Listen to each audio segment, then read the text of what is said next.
자, 오늘 같이 말씀의 은혜 받을 말씀의 본문은 세 군데 있습니다. 먼저 누가복음 12장 1절에서 3절, 요한복음 13장 8절, 마가복음 9장 23절. 다시 말씀드립니다. 누가복음 12장 1절에서 3절, 요한복음 13장 8절, 마가복음 9장 23절입니다. 다 아는 말씀 우리 함께 같이 읽겠습니다. 누가복음부터 시작. 그동안 무리 수만 명이 모여 서로 밟힐 만큼 되었더니 예수께서 먼저 제자들에게 말씀하여 이르시되 바리새인들의 누룩 곧 외식을 주의하라. 감추인 것이 드러나지 않을 것이 없고 숨긴 것이 알려지지 않을 것이 없나니 이러므로 너희가 어두운 데서 말한 모든 것이 광명한 데서 들리고 너희가 골방에서 귀에 대고 말한 것이 지붕 위에 전파되리라. 아멘. 요한복음 13장 8절 시작. 베드로가 이르되 내 발을 절대로 씻지 못하시리이다. 예수께서 대답하시되 내가 너를 씻어주지 아니하면 내가 나와 상관이 없느니라. 아멘. 마가복음 9장 23절 시작. 예수께서 이르시되 할 수 있거든이 무슨 말이냐. 믿는 자에게 능히 하지 못할 일이 없느니라 하시니. 아멘. 오늘 말씀의 제목은 이런 겁니다. 주님이 강조한 없다 세 가지. 주님이 강조한 없다라는 세 가지라는 제목으로 오늘 이 수요일날 은혜 받고자 합니다. 자, 주님이 특별히 또 강조한 이 없다라는 그 세 가지를 오늘 본문 세 가지에서 세 군데서 보게 됐는데, 먼저 주님은 어떤 것도 누가복음의 말씀을 통해서 어떤 것도 주님 앞에 숨길 것이 없다라고 말씀하고 계십니다. 이 세상의 사람들은 그 사람이 보지 않으면 또 증거가 없으면 그 모든 소리나 행위를 숨길 수 있습니다. 그리고 없었다고 거짓말을 할 수도 있습니다. 그래서 심증은 가나 물증이 없어서 이렇게 이런 말도 있죠. 심증이 있은데 물증은 없다 라는 말처럼 세상은 하나의 증거가 없으면 그거는 영원히 밝혀낼 수 없는 게 이 세상의 한계점이죠. 그러나 모든 걸 아시는 하나님 앞에서 사람이 말했던 소리와 행위는 숨길 수 없다라는 것입니다. 반드시 다 아시는 그분은 드러내신다는 겁니다. 이 땅에서 드러나지 않으면 죽음 넘어 하나님 앞에서는 다 드러날 수밖에 없다라고 분명히 하나님은 말씀하고 계십니다. 마가복음 12장 36절 37절에 이런 말씀이 있죠. 내가 너희에게 이르노니 사람이 무슨 무익한 말을 하든지 심판날에 이에 대하여 신문을 받으리니 네 말로 의롭다함을 받고 내 말로 정죄함을 받으리라. 우리가 말을 하면 바로 말한 다음에 그 소리가 사라져서 그 소리가 없는 걸로 생각하지만 하나님은 분명히 그 말에 말했던 그 주인은 그 말했던 주체자는 반드시 하나님께서 그 말에 대해서 책임을 하나님에 묻고 그 말에 대해서 그 사람의 어떤 존재를 결정한다라고 분명히 말씀하고 계십니다. 계시록 20장 13절을 보니까 이런 말씀이 있습니다. 각 사람이 자기의 행위대로 심판을 받고 이렇게 말씀하고 있습니다. 하나님 앞에 우리가 어떤 행위를 가졌는가에 대해서 분명히 하나님은 계시록의 말씀에도 행위에 관한 책을 분명히 펼쳐놓고 우리를 심판하신다고 말씀하고 계십니다.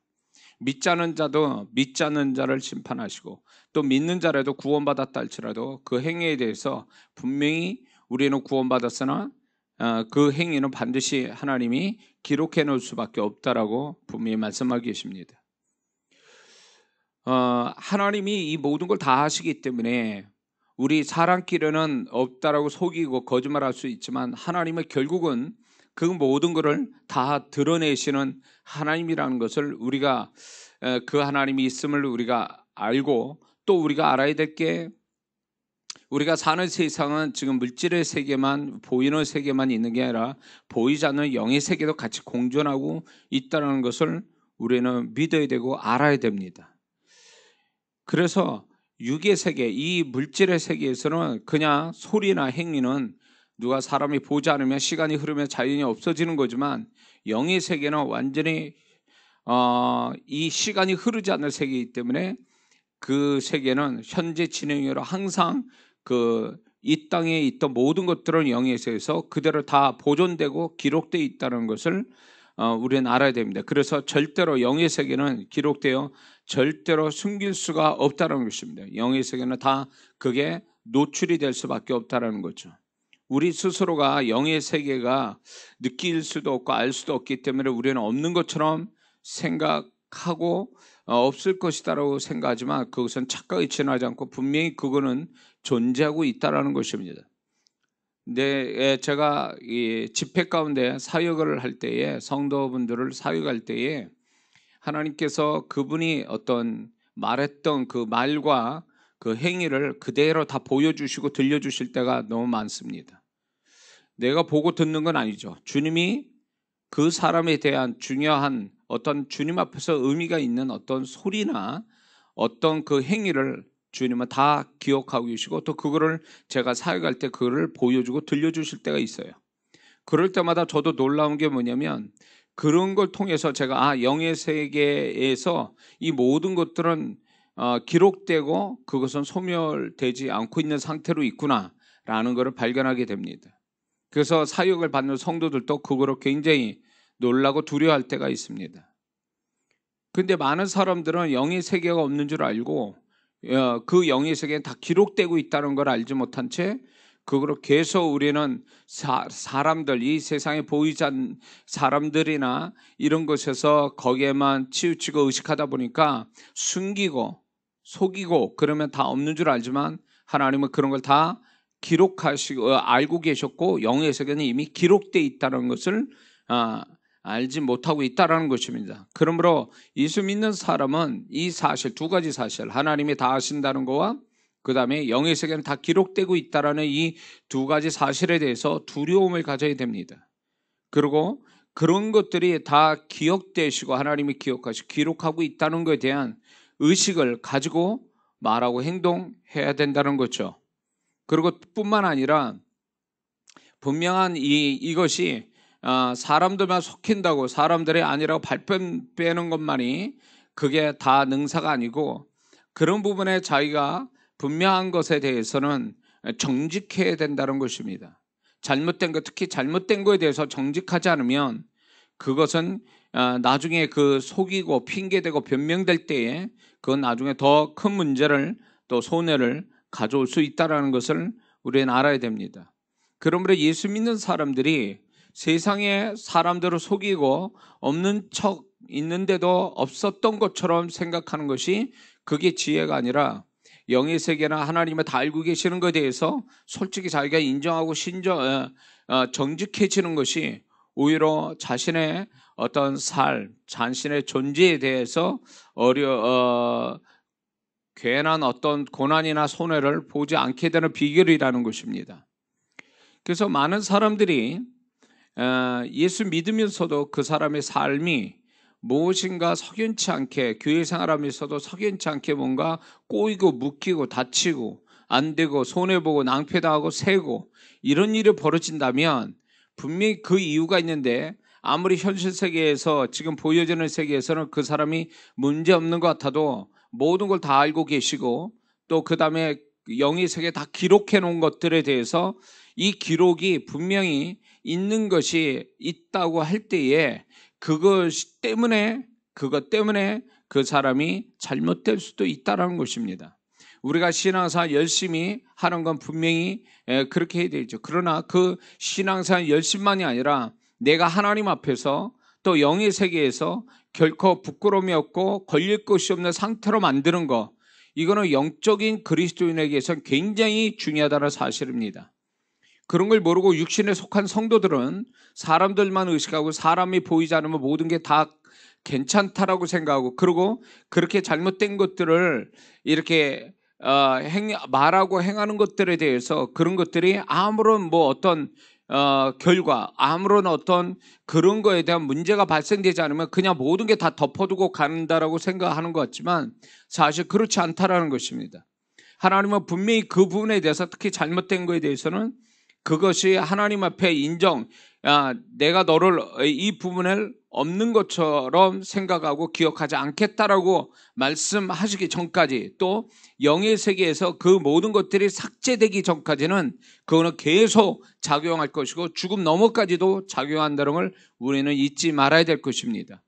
그러므로 예수 믿는 사람은 특별히 이 사단이 우리를 속이는 데 뭐가 있냐면, 영의 세계는 없고 하나님이 아시는 것만 알고 모르시는 거 모른다라는 이런 잘못된 생각을 자꾸 사단이 믿는 자들한테 준다라는 거죠.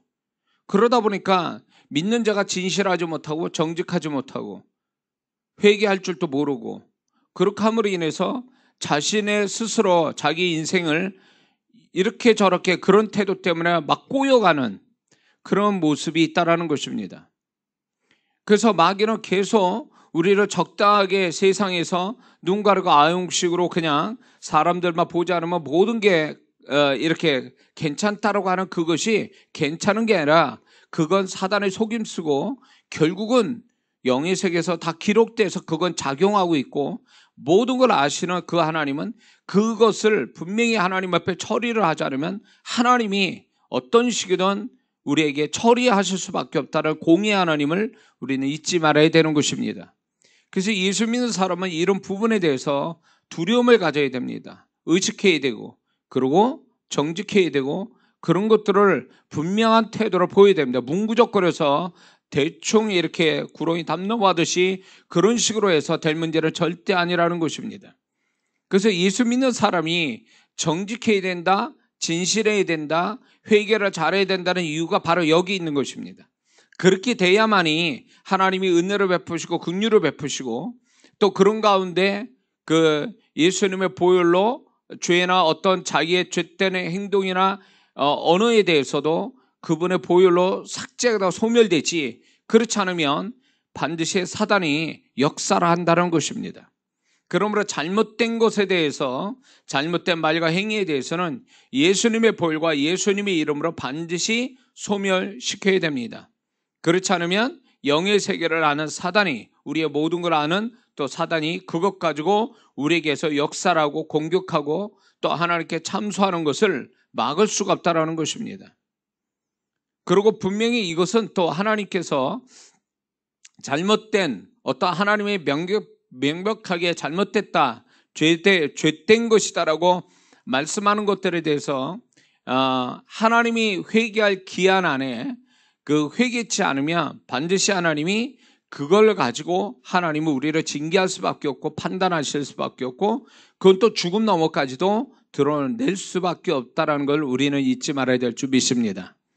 그러므로 우리는 그냥 숨겨서 되는 게 아니에요. 세상 사람은 적당히 숨기고 거짓말하는 것으로 모든 것을 그렇게 살아가면서 그게 인생이거니 하고 그렇게 살면서 자기에게 어떤 손해도 맞고 어떤 어려움도 뭐 스스로 그렇게 막아갈지 몰라도 하나님을 섬기고 또 하나님이 아심받은 믿는 자들은 그럴 수가 없다라는 것입니다.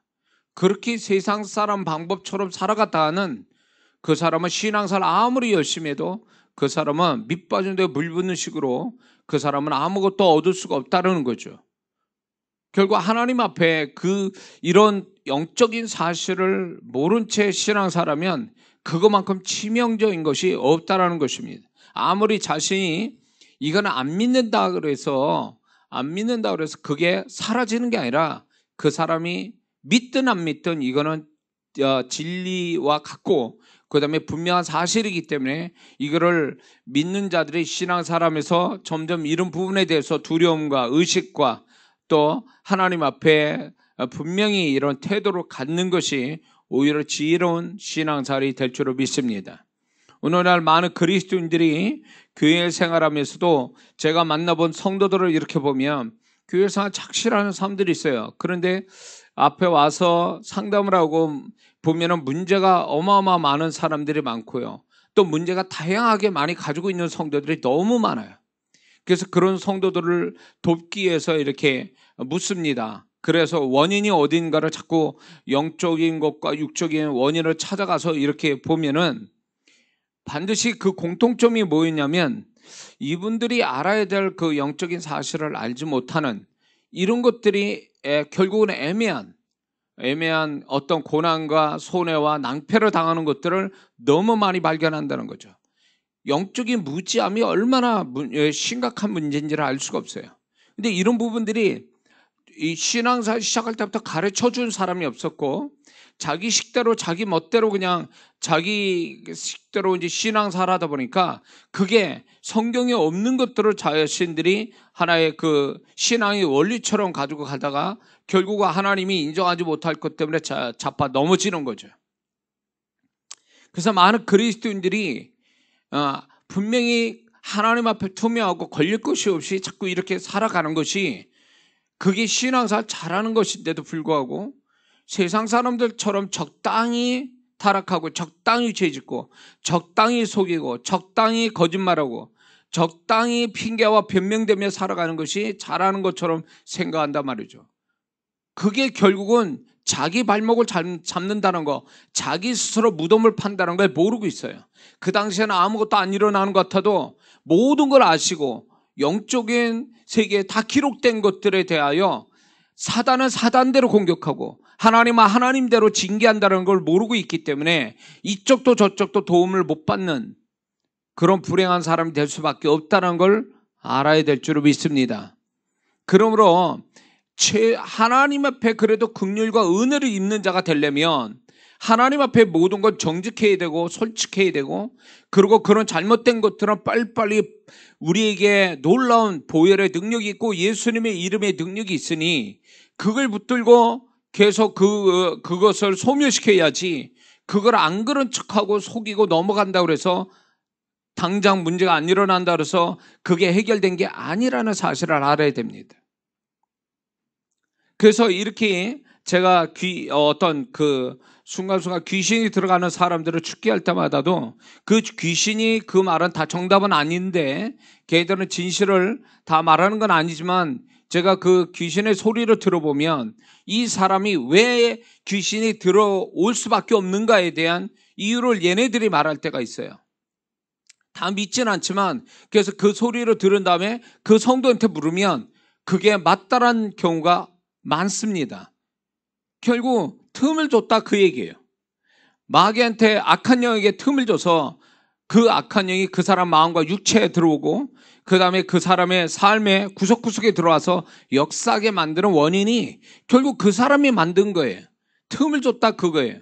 그러면 틈을 주게 된 원인을 찾아가 보면 분명히 하나님 말씀의 반대편에 서 있고 하나님이 아니다라는 것에 자꾸 그거를 시도하거나 잘못된 명백하게 하나님이 아니다라는 것을 행하고 있을 때에 그것은 사단에게 어떤 틈을 주고 사단이 공격할 여지를 주는 것들인데 그게 당장에 어떤 결과가 일어나지 않으니까 그것을 아예 고백하지 않고 시인하지 않고 있다가 어느 순간에 악한 영이 그 죄, 그 잘못된 걸 타고 들어오는 것들을 막을 수 없게 된다는 거죠. 그래서 우리 주오심 성도들 또한 이 실시간으로 들어오는 성도분들은 이 사실을 분명히 알아야 됩니다. 저는 과거에 저도 이걸 잘 희미하게 알고 있던 사람이에요. 그러나 제가 사역을 오랫동안 하면서 수많은 성도들을 사역해 주면서 주님의 음성과 영의 세계를 보고 듣고 느끼면서 발견된 인상적으로 발견된 것들이기 때문에 이건 틀림없습니다. 그러게 하나님 앞에 자기 자신을 솔직하게 드러내는 거, 하나님이 드러내시기 전에 자기가 드러내는 거, 하나님이 드러낼 때 이미 수치와 부끄러움과 손해와 낭패와 이런 것들을 당할 수밖에 없어요.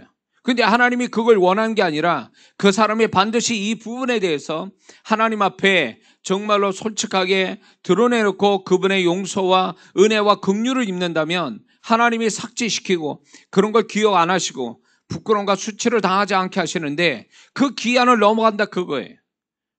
거짓말로 밥 먹듯이 하고 숨기면 다 되는 줄 알고 그렇게 하다가 결국은 하나님 또 사단이 들어와서 악한 영이 들어와서 역사하고 하나님은 하나님대로 이런 식으로 징계할 수밖에 없는 이것은 굉장히 슬픈 일이에요. 하나님도 바라지 않는 일이라는 거죠. 그래서 예수 믿는 사람들은 이 부분을 정말로 무섭게 들어야 됩니다. 이 진리를 분명히 알아야 됩니다. 하나님은 이 땅에서만 끝나는 게 아니라 하나님 죽음 넘어 하나님 앞에 설 때까지도 그 모든 것이 그분이 다 기억하고 그걸 드러내신다는 것에 대해서 우리는 두려움을 느끼게 됩니다. 그리고 이런 드러내지 않고 하나님 앞에 드러내지 않으면 자원에서 드러내지 않으면 하나님이 드러냈을 수밖에 없고 드러내지 않는 것 때문에 악한 귀신들이 들어와서 역사하는 것들에 대해서 막을 길이 없다라는 것입니다.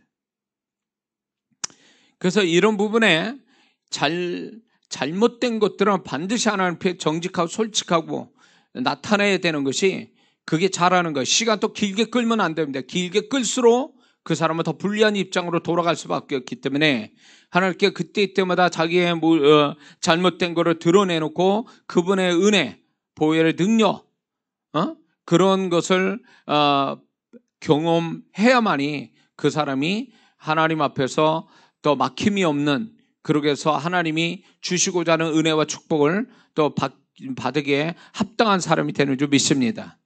또한 자기가 잘한 것들에 대해서는 너무 사람이 안 알아주고 비난하고 오해하고 또 억울해하지 말아야 된다는 것입니다. 왜? 하나님은 우리가 잘했는데도 불구하고 이렇게 그게 잘못된 방향으로 가는 것들에 대해서 하나님은 절대로 그렇게 그거대로 흘러가지 않게 하신다는 것입니다.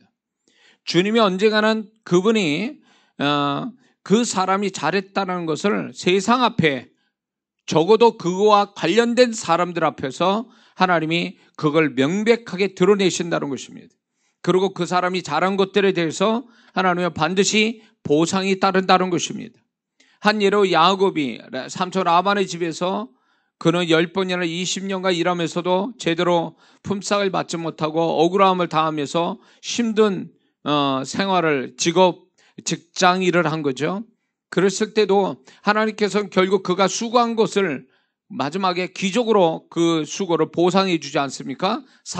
삼촌 라반이 안 해줘도. 그것처럼 하나님은 우리가 설령 세상에서 열심히 살았는데 불구하고 그것을 알아주지 않거나 오해하거나 비난하고 손해나게 한다면 하나님은 절대로 그걸 묵과하지 않는다는 거죠.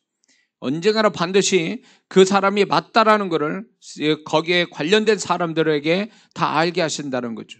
그때를 기다려야 돼요. 그때까지 기다려야 돼요. 억울하다고 그거를 같이 욕하면서 싸우거나 죄를 범한다면 하나님이 뒤에 가서 보상하시는 그분의 손길을 경험할 수 없다라는 것입니다. 그러므로 하나님이 드러내신다라는 거예요. 드러내신다. 세상에 숨길 것이 아무것도 없다. 이 땅뿐만 아니라 하나님 앞에 가서 숨길 것이 아무것도 없다는 것만큼 두려운 진리가 없어요. 그래서 예수 믿는 사람은 모든 걸 내가 기억 못해도 그분은 다 기억해서 드러내신다고 생각한다면, 내가 기억 못해도 영의 세계는 다 기록되어 있다라고 친다면, 우리는 그때 기억날 때마다 잘못된 거는 분명히 하나님 앞에 회개하고 처리를 분명히 되고, 잘한 것들에 대해서는 기다리다 보면 하나님이 정말로 살아계시고 나를 알고 계시고 나를 축복하신 분이라는 것을, 그분이 내 편이 되어 주셨다는 것을 드러내신다는 것을 믿고 살아야 될 줄을 믿습니다. 두 번째, 주님이 없다라고 강조하신 게 뭐냐면, 제자들을 발을 씻기시는 장면을 통해서 이제 베드로가 그렇게 할 수 없다 그러니까 내가 너를 씻기지 않으면 너는 나와 상관이 없다, 이 말씀이에요.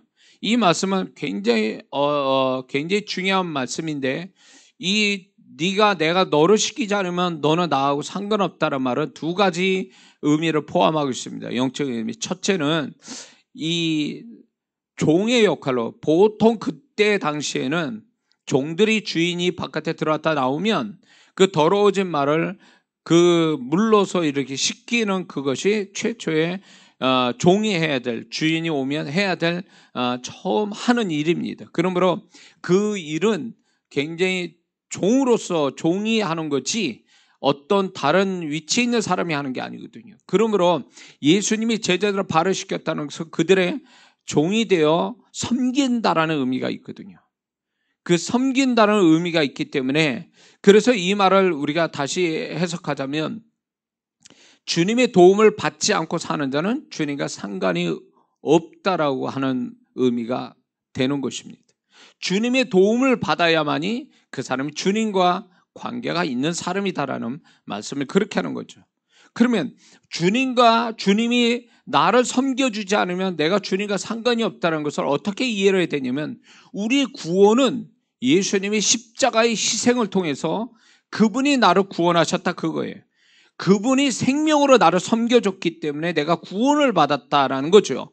그게 거기서부터 출발이 우리가 구원이 시작된다면 결국 죽을 때까지 주님의 도움을 받고 사는 것, 이게 진정한 주님과의 관계에서 나타나는 현상이라는 것입니다.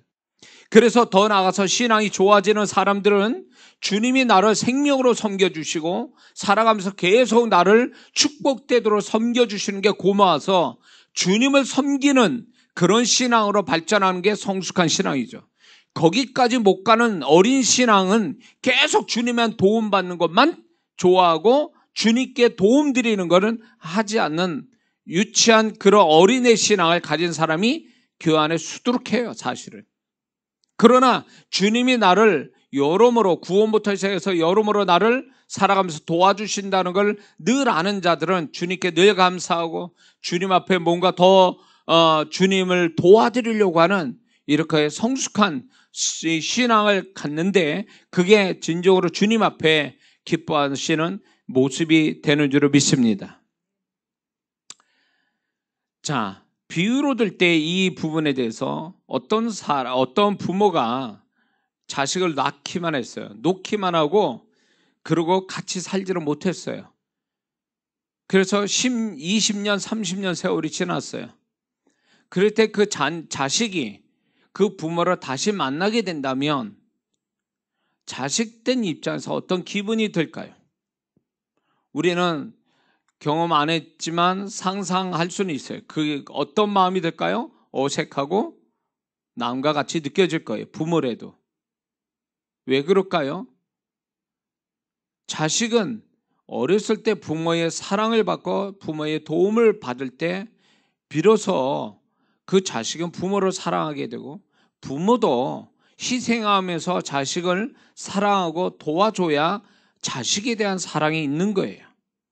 그러므로 부모는 자식을 제때에 사랑해주고 도움을 줄 때 자식 사랑이 되는 거고, 자식도 부모의 제때에 사랑을 받고 도움받아야 부모 사랑이 되는 것처럼 주님이 우리를 도와주시는 이 도와주시는 것들이 결국 주님이 우리를 사랑하는 하나의 표고, 또 우리가 주님의 도움을 받았을 때 우리가 주님을 더 사랑할 수 있는 어떤 관계가 된다는 거죠.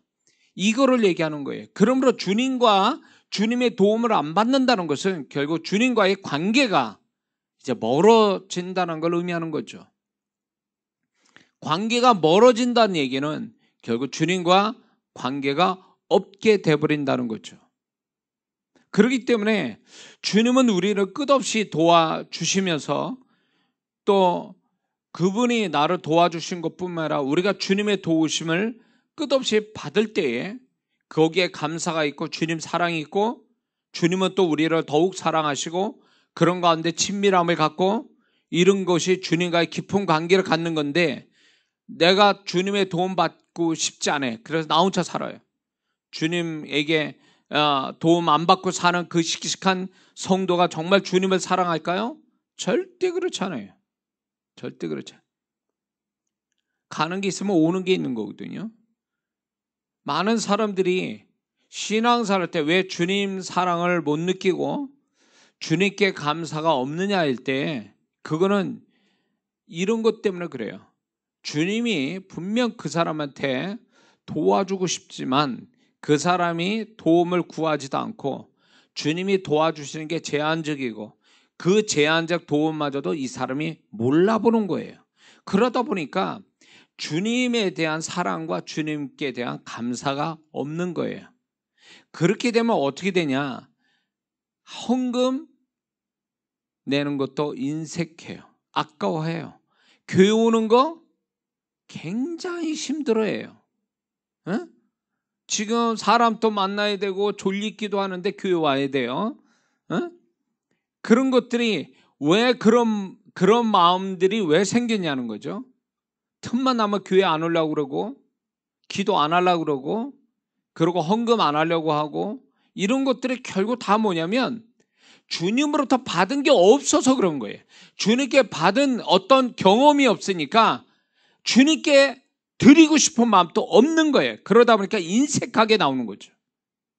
없어서 못 한다고요? 시간이 없어서 주님 앞에 못 나온다고? 거짓말이에요.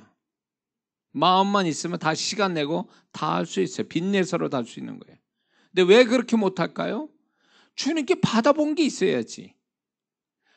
주님이 도와주셔도 그거를 발견한 적이 있어야지.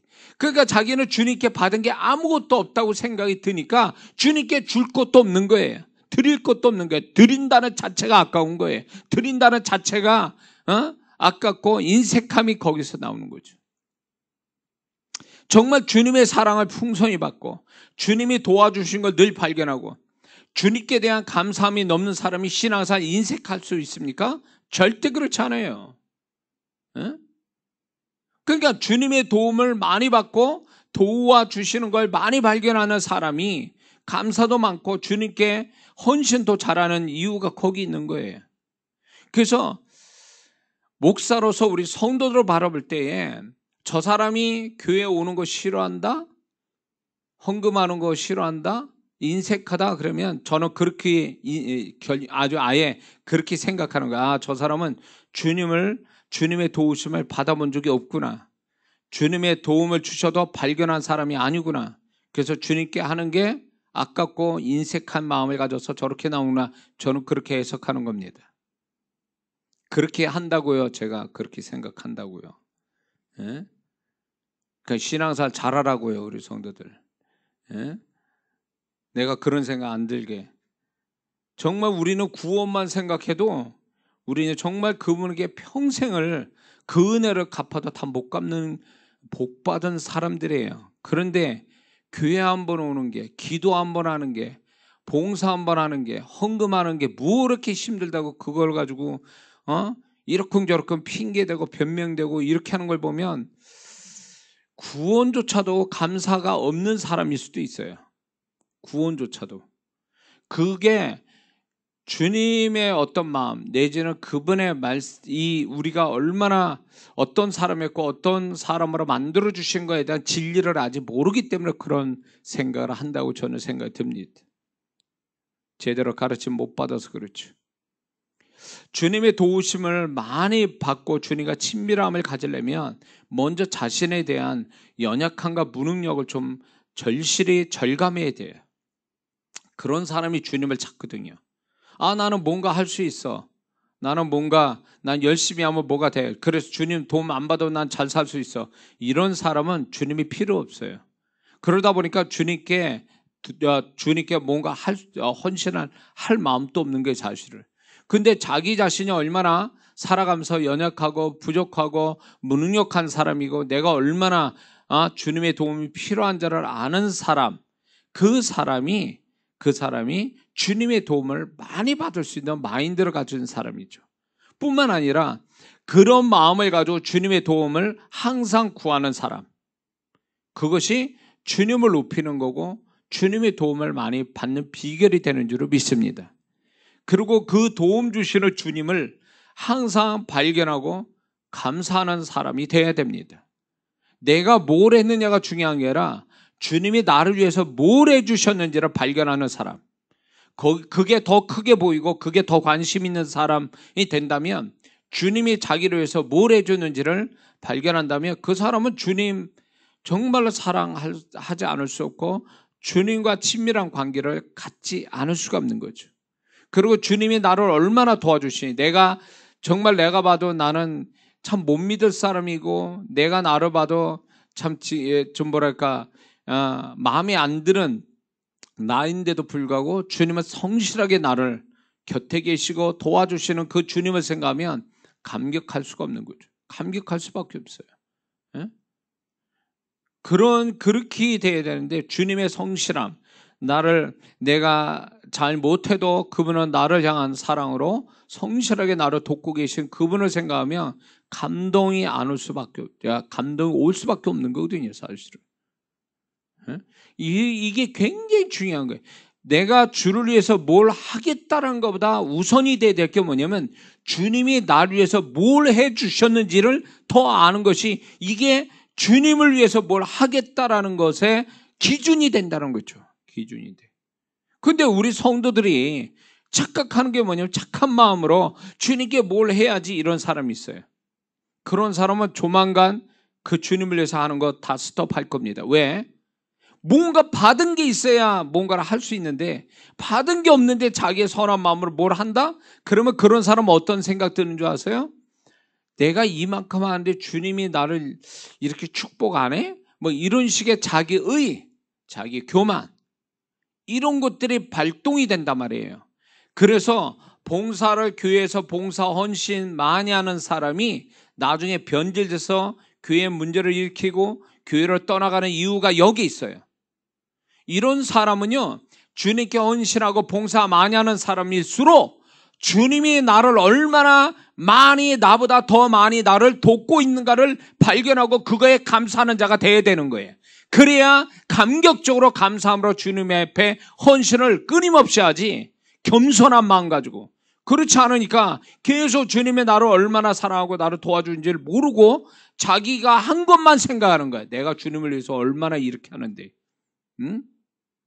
이런 자기 교만 어떤 이런 것들이 작용하다 보니까 교회에서 봉사 많이 하고 헌신 많이 하면 자기가 제일 잘한 줄 알고 다른 사람을 우습게 보고 그리고 그런 거에 대해서 주님이 축복하지 않는 거에 대해서 실망하고 그런 걸로 통해서 또 마음이 변질돼서 결국은 봉사하다가 실족당하고 귀신에 잡히는 자들도 있다는 거죠. 그래서 우리 교회 성도뿐만 아니라 이 실시간으로 듣는 성도분한테 제가 말씀드립니다.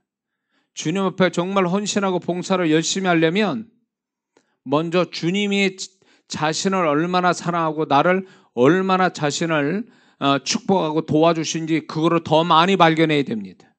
계속 발견해야 돼요. 그래야만이 주님 앞에 겸손하게 감사함으로 봉사하고 헌신할 수 있어요. 그게 없으면 하지 마세요. 괜히 그거 하다가 심령 버리고 귀신에 잡히고 하나님께 또 은혜에서 떨어져 나올 수도 있다는 걸 알아야 될 줄로 믿습니다. 두 번째, 주님의 제자들을 발효시킨다는 영적인 의미는 제자들의 물로 제자들을 발효시킵니다. 근데 그 물이 뭐를 의미하냐면 영적으로 말씀과 보혈을 의미합니다.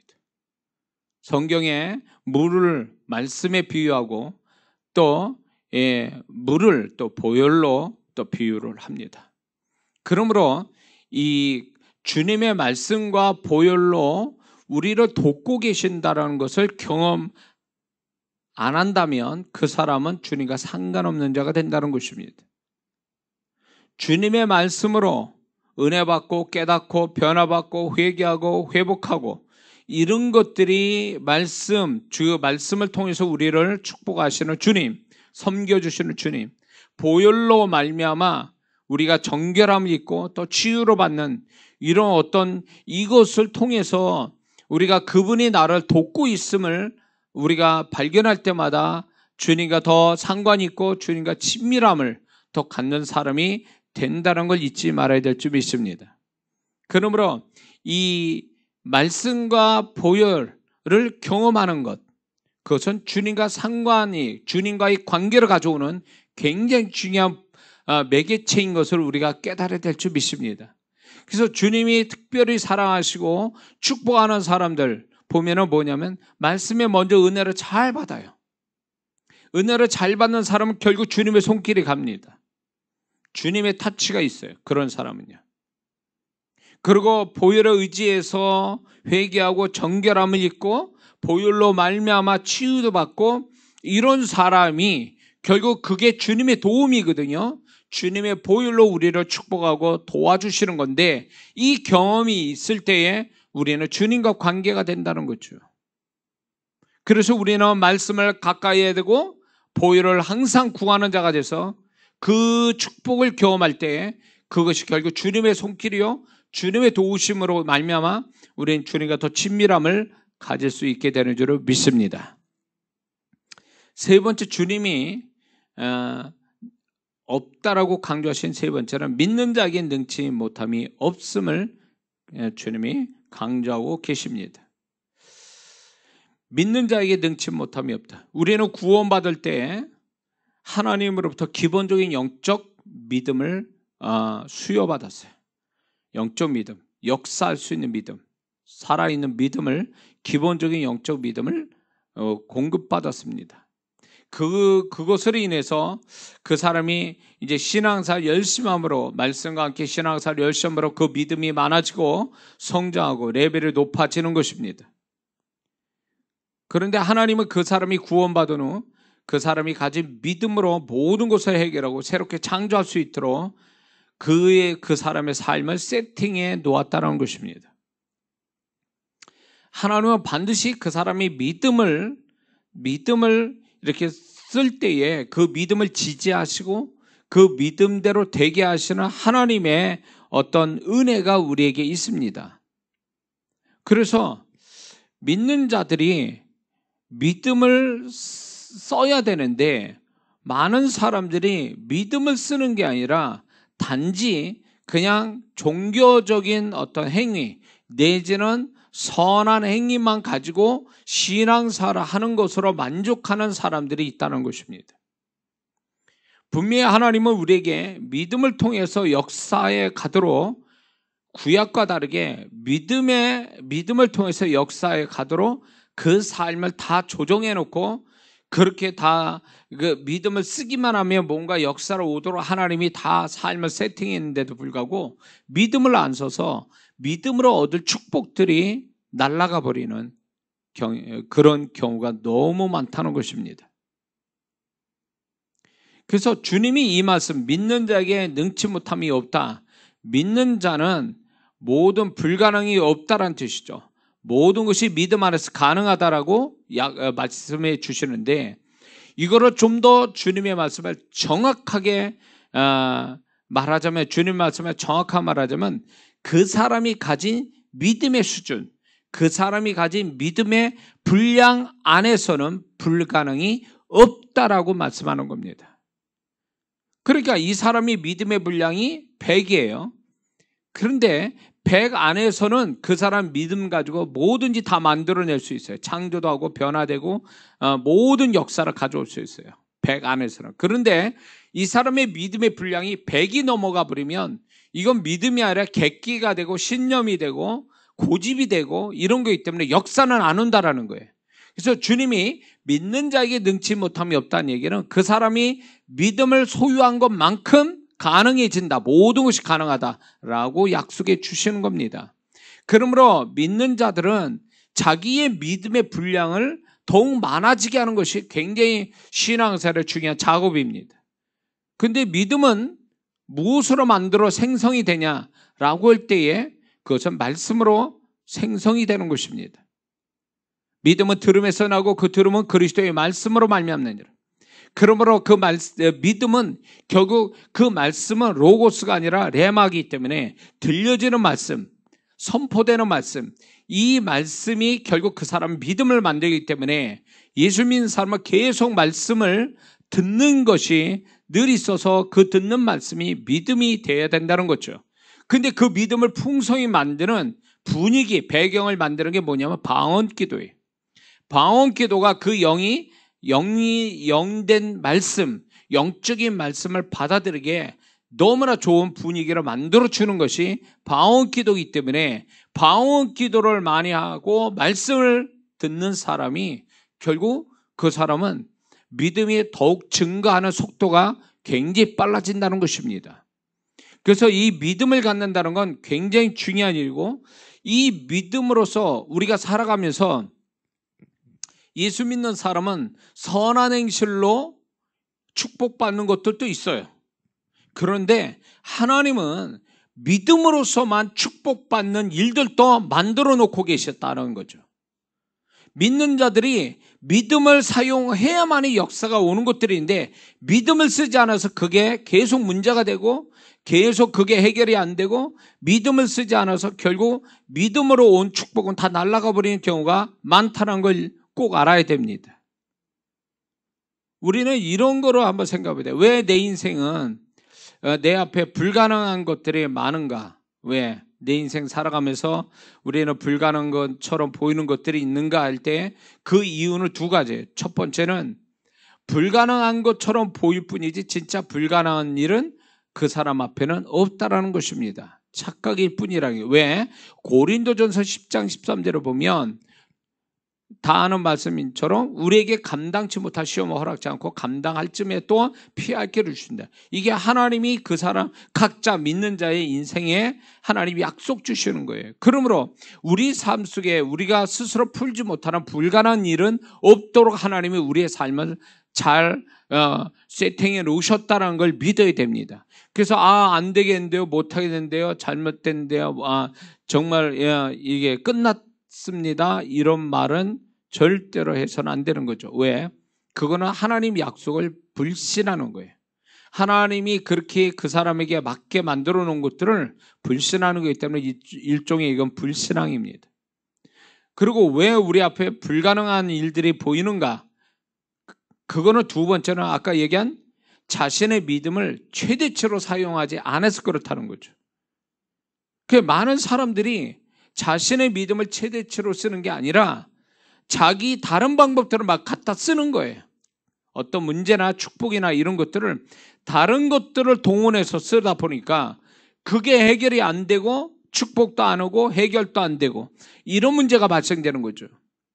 그거는 무엇을 얘기하는 거냐면 하나님이 믿음을 써야만이 네가 그 믿음으로 해결이 되는데 믿음을 쓰지 않으니까 어떤 것도 너는 해결이 안 된다 이렇게 얘기하시는 거예요. 우리 앞에 불가능은 결국은 없는 건데 있게 된 비결은 있게 된 원인은 결국은 자신이 하나님의 약속 안 믿고 두 번째는 믿음을 쓰지 않는 거죠. 결국 돌고 돌아서 그 사람이 하나님 앞에 기도로 믿음을 표현하거나 헌신을 통해서 표현하거나 어떤 믿음의 행위를 통해서 표현하거나 이래서 결국 그 문제가 해결이 되는 경우가 허다하게 많은 거죠. 그러니까 쓸데없는 방법을 동원한 거예요. 믿음을 써야 되는 것들을 쓰지 않고 다른 걸로 하니까 해결이 안 본 거죠. 꼭 뭐가 아니면 딱 거기에 자물쇠에 맞는 키가 있는데 엉뚱한 키를 계속 들이다 민 거죠. 그래서 하나님은 우리가 믿음의 분량만큼 우리의 삶을 믿음으로 다 이렇게 해결할 수 있는 삶을 세팅해 놓고 믿음 쓰기를 기다린다는 거죠. 그리고 믿음 없이는 하나님을 기쁘시게 못한다고 히브리서에 말씀한 것처럼 믿음을 쓸 때만이 하나님을 기쁘시게 하는 거거든요. 그러므로 우리가 믿음을 써서 하나님을 기쁘시게 하고 내 문제도 해결되고 축복도 만들어내는 그런 사람이 되는 건 하나님이 원하시는 바라는 거죠. 이게 구약 성도가 가지지 못한 우리만이 할 수 있는 일이라는 것입니다. 그래서 우리가 지금 해야 될 것은 믿음의 수준을 높이는 거죠. 믿음의 수준을 높여갈수록 하나님은 그 수준에 맞는 역사들을 준비해 놓고 있다는 거죠. 믿음이 크면 큰 대로 역사가 오는 거고 작으면 작은 대로만 역사가 오기 때문에 믿음이 크면 클수록 좋다라는 거죠. 그래서 우리는 더욱더 믿음이 커서 내 앞에 불가능이 없다. 주님의 이 약속을 증명해야 됩니다. 내가 믿는 자이니 내 앞에는 어떤 것도 불가능은 없다. 모든 게 가능하다. 문제도 해결되고 축복도 만들어내고 그러므로 이것을 통해서 나는 믿음이 모든 것을 이루게 하는 능력임을 그 성도는 하나님 앞에 증명하는 또 증거하는 세상에 증거하는 사람이 될 때에 주님의 약속이 그 주님 말씀한 것을 높이는 계기가 되는 줄 믿습니다. 그러므로 이 세 가지, 주님이 없다라고 하신 이 세 가지를 우리가 정말로 마음속 깊은 데서 새겨 우리가 정말로 주님의 이 세 가지 없다라는 것에 대한 주님의 의도, 주님의 의미를 알고 우리가 더욱더 주님 앞에 신앙생활 열심히 해야 될 줄 믿습니다. 기도하겠습니다.